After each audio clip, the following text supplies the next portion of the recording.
Hola, estimados alumnos. Soy la química María Sofía Magaña Barrera. El objetivo de este video es presentarles una breve explicación sobre el tema la segunda revolución de la química. Los aprendizajes esperados que desarrollaremos en esta sesión son los siguientes. Identificarás el análisis y la sistematización de resultados como características del trabajo científico realizado por Cannizzaro, al establecer la distinción entre masa molecular y masa atómica. Identificarás las importancias de la organización y sistematización de elementos con base en su masa atómica en la tabla periódica de Mendeleev, que lo llevó a la predicción de algunos elementos aún desconocidos. Argumentarás la importancia y los mecanismos de la comunicación de ideas y productos de la ciencia como una forma de socializar el conocimiento. Bien, comencemos. A lo largo de la historia, con los resultados de diversos experimentos, los científicos han logrado detectar similitudes en las propiedades físicas y químicas de los elementos. Con esta información se ha generado un sistema de clasificación que hoy es una herramienta indispensable para hacer predicciones sobre cómo reaccionan los elementos entre sí y sobre las propiedades de los compuestos químicos que forman. El detalle de los trabajos realizados por los científicos, así como los mecanismos de comunicación de ideas y los sucesos que acontecieron para que se conocieran los productos de la ciencia, es lo que da origen a la denominada segunda revolución de la química. Para comprender esto, veamos lo siguiente. A mediados del siglo XIX, el estudio de la química experimentaba un rápido crecimiento en sus metodologías y conocimientos, gracias a las aportaciones de Antonio Lavoisier, considerado el padre de la química moderna. Aún con esta información, en ese tiempo había un gran desconcierto respecto a la naturaleza de las sustancias y su estructura, e incluso a pesar de que la teoría atómica ya era reconocida por la mayoría de los científicos, aún no se llegaba a un consenso de cómo definir átomos y moléculas. De igual manera, no había claridad respecto a las masas atómicas y por lo tanto tampoco una forma de conocer la estructura de los compuestos.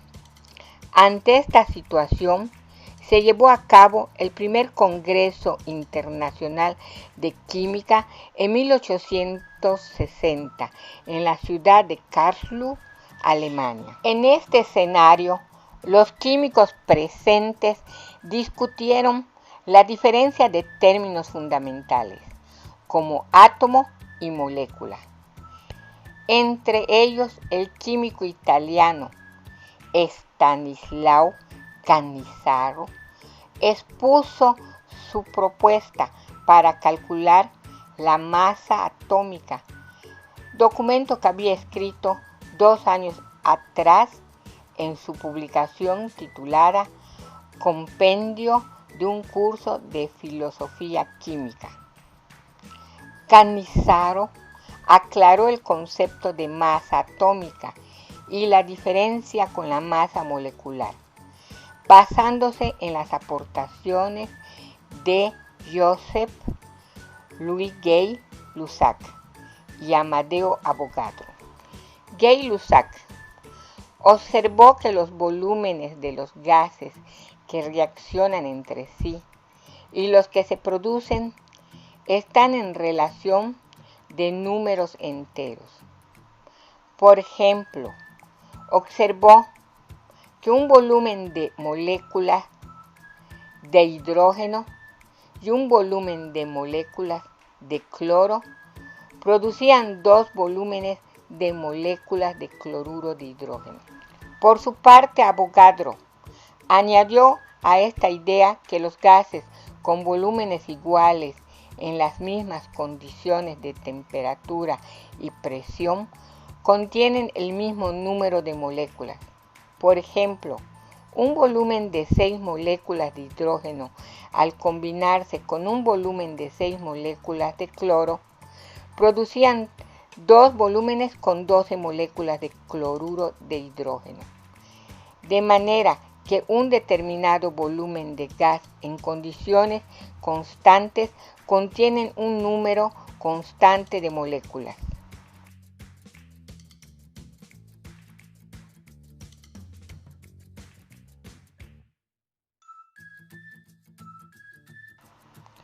Con estas ideas, Cannizzaro concluyó que la masa atómica de los elementos en compuestos volátiles pueden ser calculadas a partir de la masa molecular de dichos compuestos.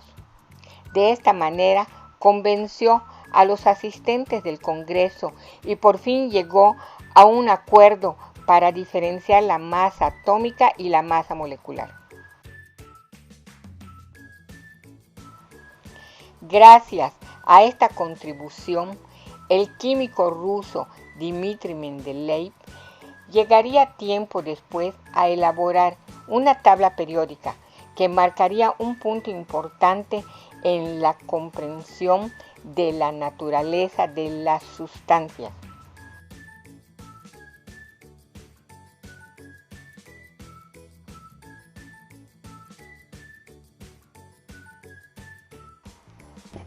De manera que, si la primera Convención Internacional de la Química no se hubiera llevado a cabo, difícilmente estos acontecimientos hubieran sucedido.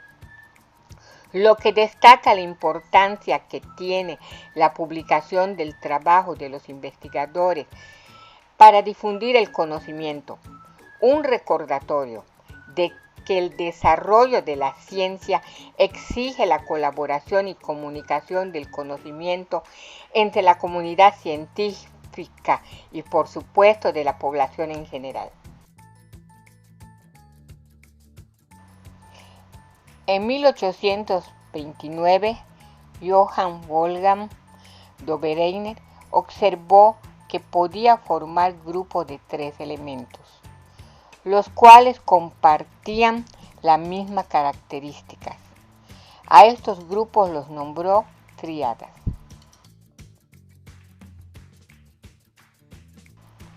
John Jacob Berzelius, químico sueco, también realizó notables aportaciones. En 1835 publicó una tabla donde determinó con mayor exactitud las masas atómicas propuestas por Dalton. Descubrió elementos como el silicio y el selenio, incluso propuso el sistema de notación química que consiste en etiquetas cortas, las que actualmente usamos y llamamos símbolos químicos.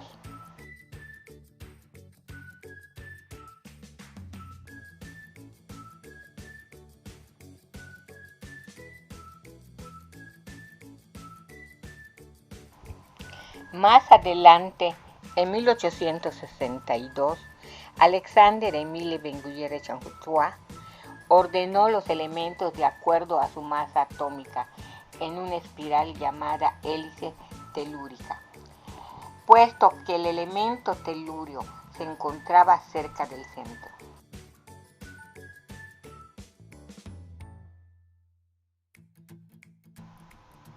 En 1864, el químico británico John Newlands clasificó los elementos en 8 grupos a partir de las características físicas, pero su trabajo no fue muy reconocido.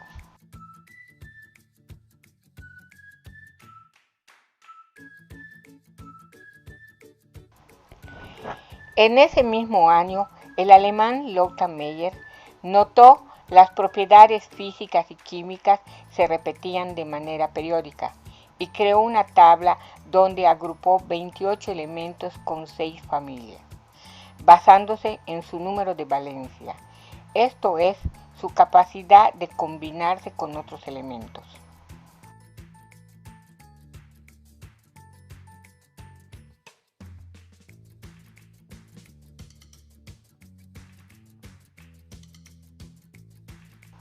Finalmente, en 1869, Dmitri Mendeleev presentó ante la Sociedad Rusa de Química su tabla periódica, donde organizó los 63 elementos que se conocían hasta entonces, de acuerdo a su masa atómica y a sus propiedades químicas. Estos criterios fueron fundamentales en su trabajo porque detectó errores en las masas atómicas de los elementos conocidos y dejó huecos en su tabla correspondiente a elementos aún no descubiertos, cuya propiedad se podían predecir por su posición en la tabla.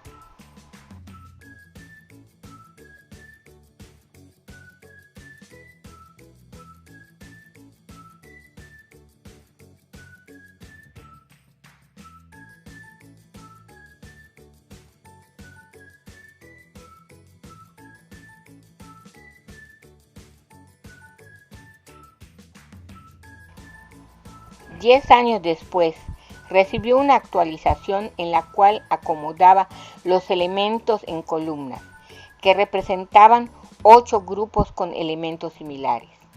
A pesar de las críticas que recibió Mendeley por los espacios vacíos de su tabla, el descubrimiento del galio, del escandio y el germanio, años después, confirmaron las predicciones de la tabla periódica.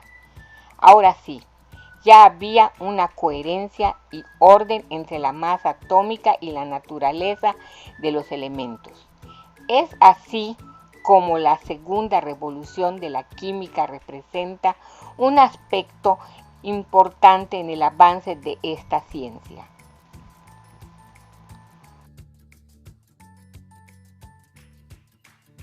Definitivamente, con el desarrollo de la tabla periódica, los químicos tuvieron por primera vez en sus manos una poderosa herramienta para realizar experimentos de manera sistemática y con objetivos bien definidos. Para finalizar, no quiero dejar de comentarles lo importante que es para la ciencia establecer mecanismos de comunicación de ideas, ya que a través de ello es posible compartir los productos de la ciencia como una forma de socializar conocimientos, lo que motiva e impulsa a los científicos a experimentar y descubrir nuevas aportaciones, tal como lo hicieron Cannizzaro y Mendeley en su época. Gracias a ellos, la química es lo que es hoy. Actualmente, la forma de comunicar la ciencia es muy diferente a lo de aquella época, ya que gracias a la tecnología existen mejores y más rápidos medios donde la información puede ser compartida y comprobada. Estimados alumnos, espero que este video haya sido de su agrado. Les recuerdo que se encuentra a su disposición en el sitio web de la asignatura, donde lo pueden consultar las veces que consideren necesario. Hasta pronto.